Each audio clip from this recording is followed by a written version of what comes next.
Hi, welcome back to Lakeside Quilt Making Arts. Today we are working on Moda Fabrics Quilt Along. It's their Blockheads Quilt Along. We're in group 2 and I believe it's block 9. Yes, it is. And it's called the Ohio Star. The designer on this one is Deb Strain. Now I was just watching the YouTube video where Moda Fabrics explains the construction of the block and how they are constructing it. And I'm going to finish watching that, but it just spun a lot of thoughts already in my head. Number one, I need to look up who Deb Strain is because I'm really interested, because she talked about the host of that channel who was talking about how to make the star, was talking about how Deb Strain does some painted work on fabric. So I'm going to look up that. Okay, so this is going to be a simple block. It's an Ohio Star. I think because it is more simple, it might be a good one to do as a 6-inch, so my pieces aren't too tiny. And it might be nice, since Ohio stars are such a classic star, a classic quilt block. It might be good for there to be more than one scattered about in the quilt, but I don't know. I haven't seen all the blocks that we're going to be doing.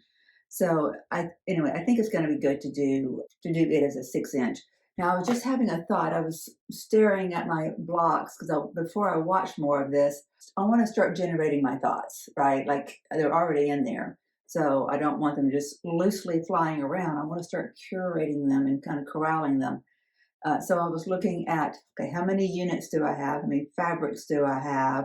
What do I have too much of and too little of? What do I have that I cannot point behind myself, I swear. What do I have going on that I want to accent? What do I have going on that I want to kind of play down? Like I don't want to put a lot more heavy duty dark in just yet. I don't mind there being more of the heavy, but I want the overall feel of this quilt to be more medium in saturation and not deeply saturated with bright spots. You know what I mean? I want it to be a more equal distribution of saturation throughout. And that one block is pretty saturated. So I want to be careful not to overdo that, which is another reason why this might be a good one to do, because it's just an Ohio Star. So what I'm thinking that, I don't have it right here in front of me, but the blue-green floral with a white background. Let me get you closer. This floral design here that I've used in the background that I love so much, I'm thinking that that might be good to put, let me get a, no, this is fine, to put in here, in these corners, because if I do that, say it falls in right here, then you've got a big block of that and it will marry up nicely right here and kind of give you a secondary design that would be kind of interesting. I think it will be quite kind of interesting, and I kind of want to see what that looks like. So if I do that, then what do I want? You know, these are pretty much, what do you call these, hourglasses that end up going in here? And then what do I want in the center? So I'm going to look at her video, watch how she constructs it, read the instructions, and then we'll come back around and we will work on coloring things up and look at our fabrics a little bit. I want to make sure that I'm including the taupes. You know, gosh, I really love the addition of this pink. Isn't that pink just calming to everything in a sea of blue? So let me watch this video and I'll be right back to you and we'll talk some more. Oh, and I'm going to look up Deb Strain too. Maybe you already know her. Maybe she's just new to me. All right, I just took a look at Deb Strain's Instagram account for the post she made about her Ohio Star block. Go and check it out. It was really cool to see how she had colored up her page. You know how they send you a color page with everything. By how you use your lights and your darks and your saturation of your lights and darks. Just so many different ways you can do this. I've already, like I can see something in my head and I'm not even going to explore other options. I failed to mention earlier that this taupe on white is something I really want to bring forth more than what it is right now. So I want to make sure I'm incorporating that more heavily. And I do want that big square to be this blue-green on white. And then I think I want the pink and maybe this soft blue. And if not that soft blue, then this one. I'm going to play with that part of it.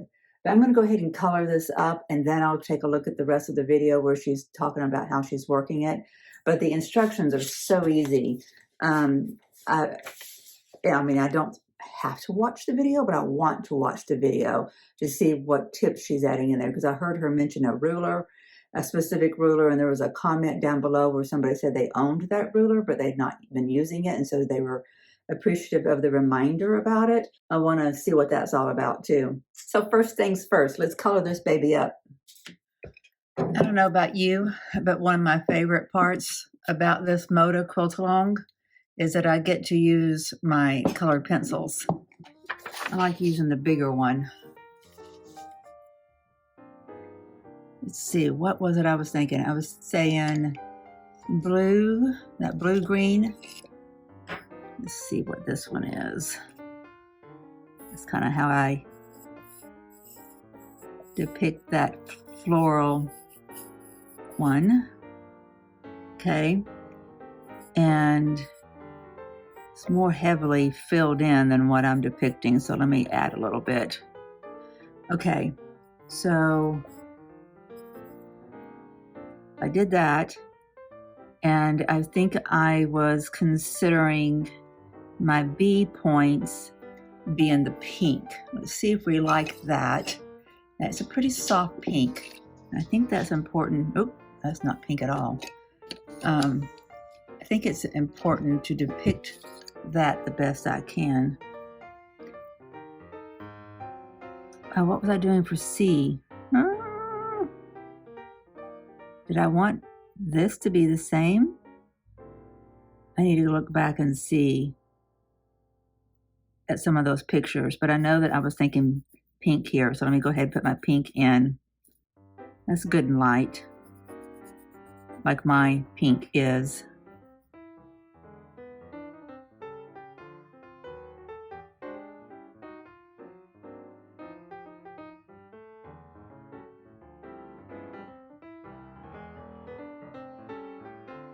This is more like a true colored pencil. I already like this. I do love pastels. Okay, so do I want to make that go here? Let's worry about putting our blue in first. Not sure I like this shade of blue. Subtle difference, but I think it's good. I'm going to go ahead and put a X on that 12 so I make sure I read my instructions for making a 6-inch. So both of my blues have like tone on tone, except one of them has a lot of white in it, like its print is white, like it's a white on a blue background, and the other one is a blue background, a deeper background, but it's got dark in it. That might be why I like it the best. Now let me think, do I want my taupe here, or do I want my taupe out here, or do I want this here? Let me look. Let me get some thoughts. All right, I have a plan. I have a plan, I have a plan, I have a plan. Is this the same one? Yeah, I was using that there. Okay, I'm going to keep that there, and then I'm going to put this tan. This is a tan color. I'm going to use it like my taupe. It's not the same color as my taupe, but just going to mark this in here. This shows up as yellow. I don't like that at all. I don't like how that's showing up. Let me put another color there. I think this might do better. Another pastel, though. I'm going to have to be careful I don't put my fingers on it. Okay.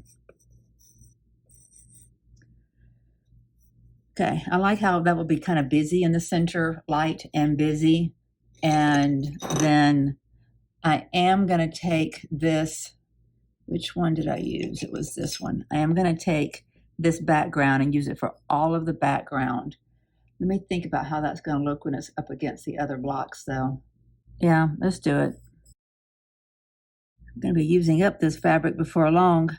Okay, so the big decision then is on this lighter blue, do I want to use the softer shirt fabric that has white on blue, or do I want to use the shirt fabric that has deeper tones against that medium blue background? And what I decided to do is, see what this says it is, see what that turns out to. Decided to use the darker. And the reason being, I was looking at the ones that are up on the wall, and I think the saturation that the glimpses of saturation that you'll get from that fabric will help to make the saturation out here to make sense. And I wanted to keep my darker fabrics closer to the center of the star. Seemed like they would get lighter and brighter as they got out. So that's why the pink goes out here and the blue. And this is not the best blue to do this, but, and that's not even a fair representation of the design that's on that blue, because it's more floral and that kind of thing. That gives us an idea of just color distribution. Does that look like a kindergartner's work? Hey, at least it's inside the lines. I do like it though. I think it will go well in this quilt. Yeah, I do. Let me just find a deep navy first. I want to do that. Well, I guess I could use this for my navy in here. Just put a few little squirrels.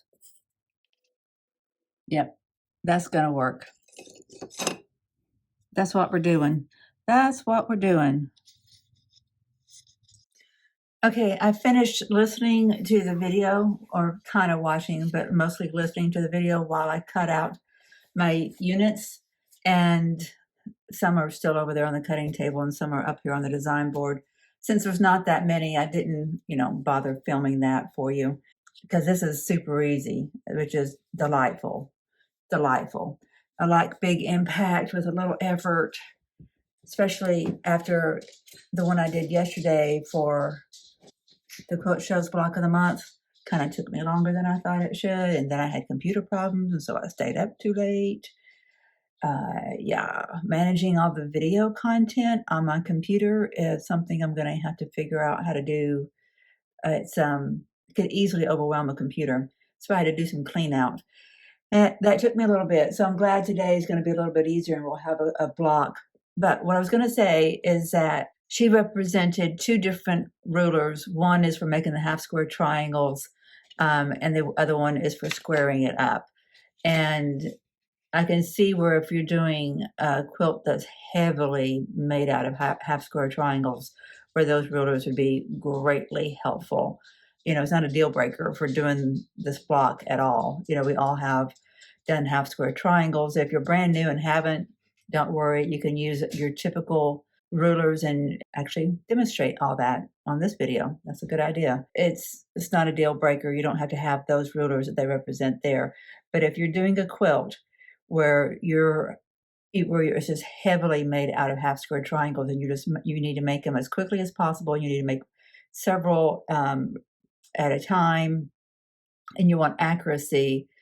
You don't want to be misreading your ruler any, and that's what those rulers are really good at doing. It really helps you to have accuracy in frequent repetition. Hope that makes sense. Okay, so now let's move forward. I am excited to get this one done. I need to do some drawing on the back of my fabric. Let me get a pen and get that done. I almost thought I'd made a mistake. I went to my bin to get more of this fabric out, because I looked at my instructions and it says to, on the wrong side of each C square, draw a line from one corner to the opposing corner as shown.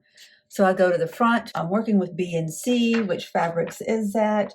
Well, B is my pink and C is my, is this. And I'm thinking, well, I only have one of those. How did I not cut the other one? Well, when we decided that we were going to put the background fabric there, then all of a sudden we have a C1 and a C2.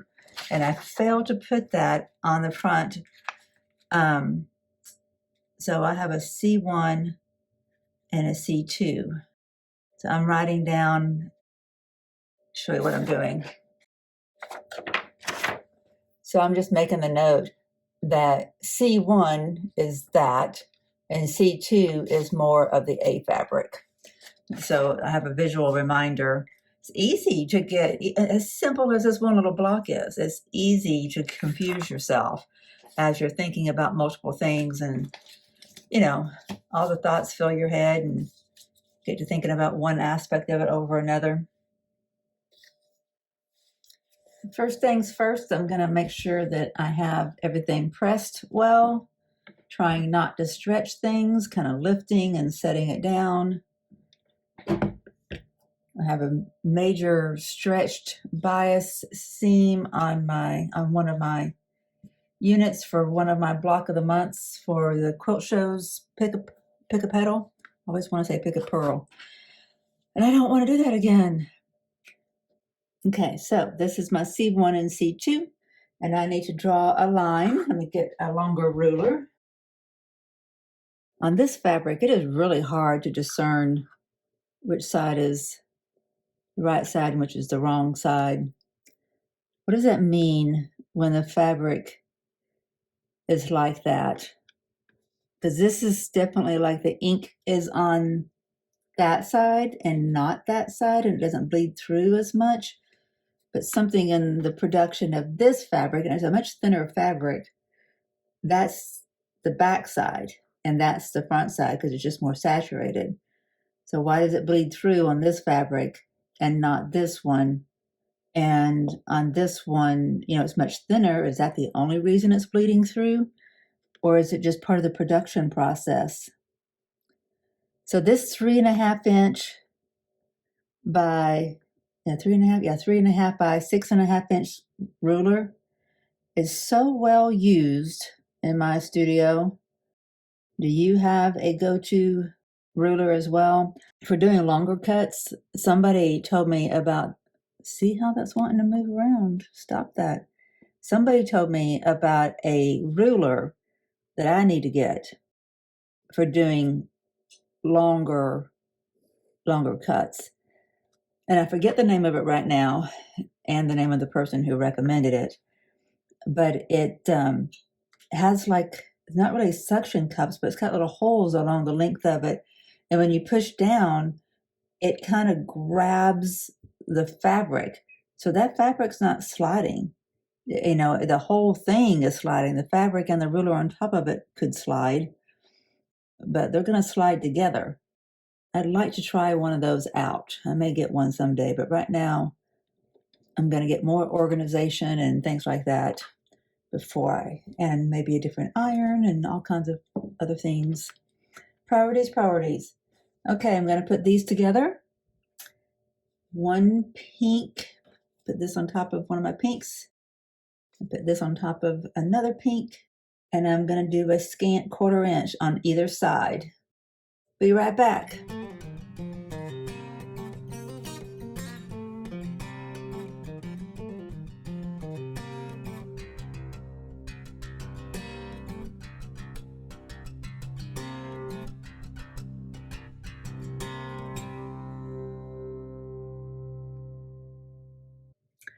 Now on the back side of one of our half square triangles, because we're making an hourglass, we draw our line. We're going to do that on 2 of them. Then we marry it up with its counterpart and repeat what we just did. So on either side of the drawn line, Easy peasy.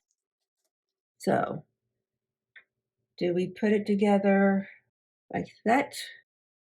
So if I do that, I'll have that. Nope. If I do that, I'll have that. Nope.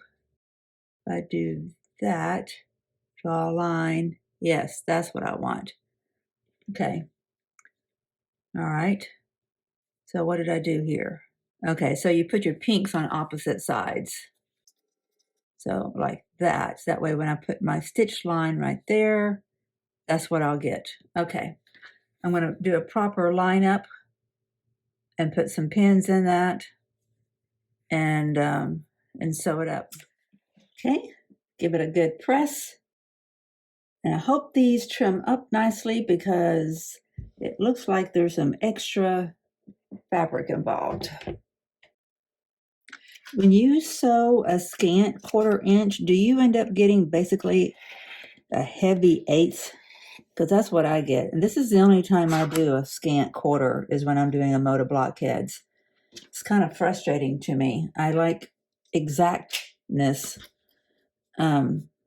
So I appreciate the fact that they're making sure that I have a block that with leftover, that can be trimmed away.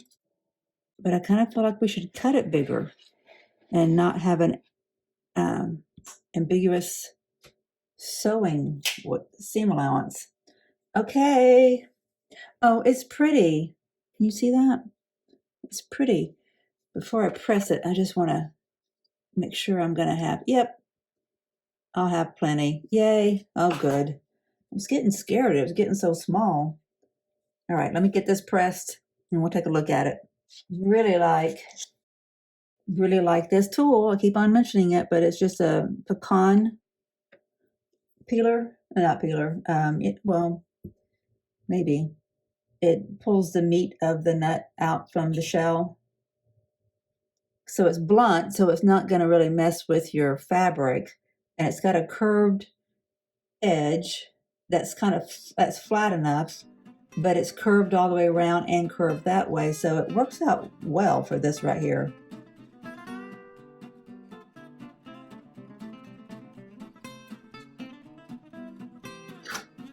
Just double check that. My points aren't as fabulous as I would like them to be. Okay, so do you see that circle in the middle? We're going to put that circle in the middle where those points meet and then have that dark line on that diagonal line.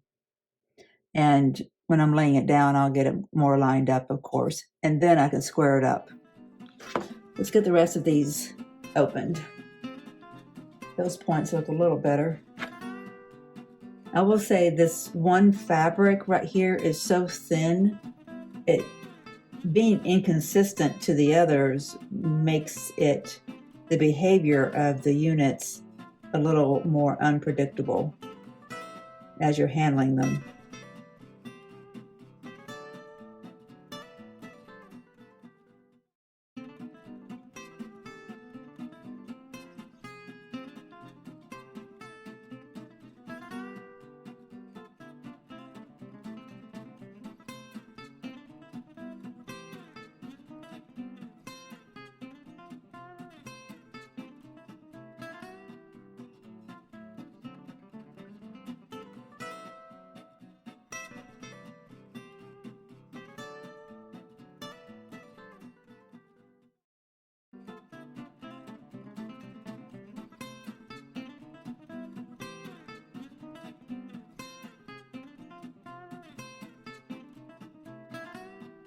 Quarter square triangles.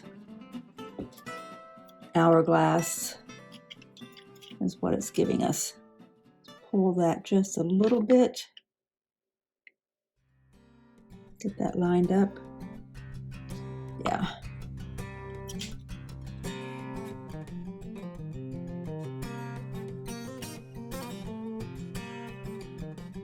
Can you see? Okay, I'm gonna get these done.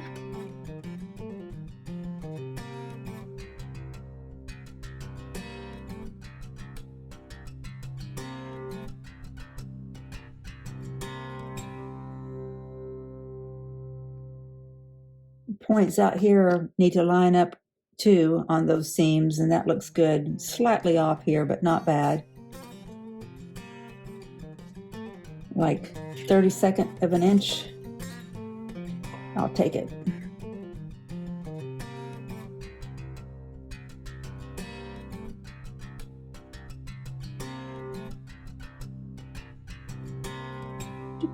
Stay on there. Yay. Nothing moved. Ideally, you don't want to move what you're cutting until you cut all 4 sides. Sometimes I can accomplish that, and sometimes I don't worry about it. Okay, we got 4 of these beauties done. So my pinks, let's go put it on the wall. I think it looks quite nice when it gets all stitched together and lined up, right? Of course, what we did not do with this one is we did not include any of this really dark, and that's fine. I'm just transferring it to my sewing machine area. I'll take it from there.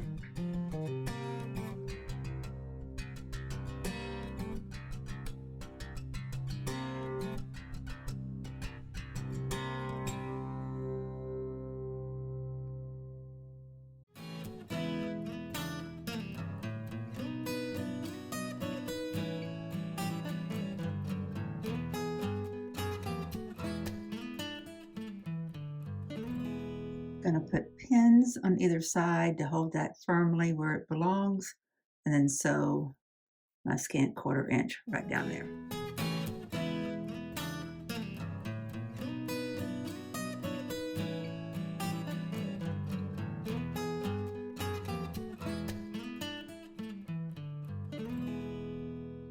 While I'm at the machine, I will put this other square on, so I'll have an entire bottom row of my 9 patch, because this will complete the top 2 rows of the 9 patch. When I'm sitting down over there with my pins, I will line up where those seams meet exactly, and I will put pins right at it so there can't be any shifting. And I put pins on both sides. I want to demonstrate something that I learned from Kimberly Jolly a year ago. So you want to put your pin in perpendicular to the direction of the fabric. Put one right in the center where the seam is. And actually I could move mine over to do that. Like, make sure that on the front side of the seam, and it's coming out on the back where the seam is there as well. And so it's straight. And what that one's doing is it's holding those fibers flush with each other, so that when you come in and you put your next pin in, which you're going to do at a bit of a diagonal, because if you put that, like if you were to put your other pins in like that and then turn it to go inside, you're going to be contorting your fabric. So you keep your fabric nice and straight. This holds it in place while you place your pins, holding firmly with your fingers, of course, and your pins come in at a diagonal. But this one is holding things in place. And now that these 2 pins are in, you can pull this one out. When you have your sewing machine needle coming up, you pull it right up to your pin before you pull that pin out. And that's how that matched up. Perfect. Pretty perfect. Perfect enough. I'll accept it. That's why these quilt-alongs are so helpful. They teach you about all these different blocks. And last year, I just didn't appreciate the concept of a quilt-along. You know, I'm such a rebel. I want to do my own thing. And but then finally the light bulbs went off, and I got it. If I want to learn and do a lot of different things, and these quilt-alongs are great for that. Why does that feel like I need to iron it first? That's why. And I'm going to iron that open. This is a 6.5 inch ruler. I need to get an 8.5 one, because this is fantastic for squaring up, because it's one of the Quilter Selects and it stays put, and it's got such lovely lines on it. So there's a line that goes from across the diagonal, and so that should line up with the points of my inner square and the points of my outside. And that looks good. Same thing here. And if I do that, then do I have enough fabric all the way around? I do. Why does that feel top heavy on some points? Like there's a ridge right there. What did I not? Oh, but, well, yeah, I really should have pressed that open. That's the only place that's not flat, and I should have pressed that open, but it's too late now. I mean, I could just in that one section and have it twist along the length. I might do that. Don't tell anybody. Nobody is going to be the wiser. I just pressed it open right there so it will lie flat, not have any pokiness right there. Okay, let's get this lined up. So my 2-inch is right there. Yep. When my diagonal lines are going through all 4 points, that tells me that my inner square is square. It should come all the way out to around the edge, and it does. I just need to put a weight on that.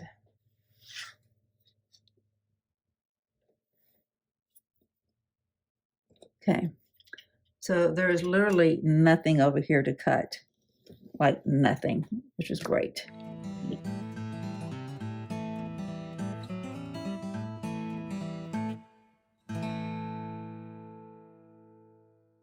Just a little bit to cut away, not bad. That goes in a future dog bed. Our block is done. We'll put it on the board. All right, let's just move this one out of the way for a second,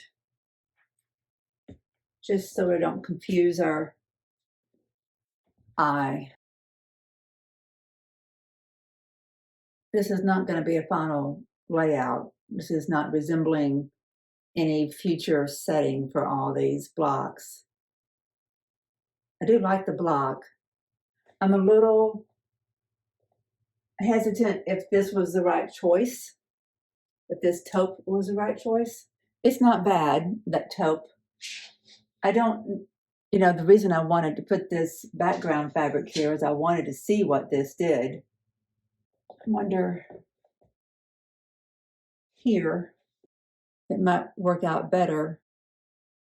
Just place it up next to the one with all the white in it. I think I like that better. Oh yeah, that's much more friendly. It looks like it's with like-minded people, it looks like it's happy. It looked like it was crashing a wedding party down here when it was in these places.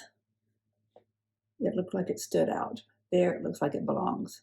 I think I need to look at some sampler quilts of some other quilt-alongs where there's 12-inch blocks with 6-inch blocks to see how people do them, see how they do their finished settings. Don't forget to go and check out Deb Strain's Instagram account. Don't know that she has a YouTube account. I just saw her on Instagram.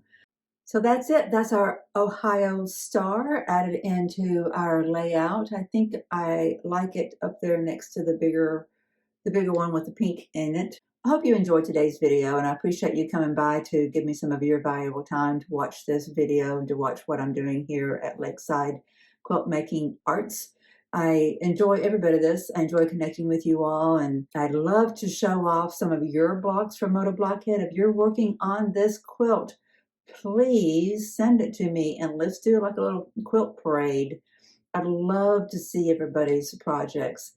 All right, my friends, I'm going to call it a day. Send you on your way so you can go and enjoy your stitchy time. Thank you for being here. We'll see you soon. Bye-bye.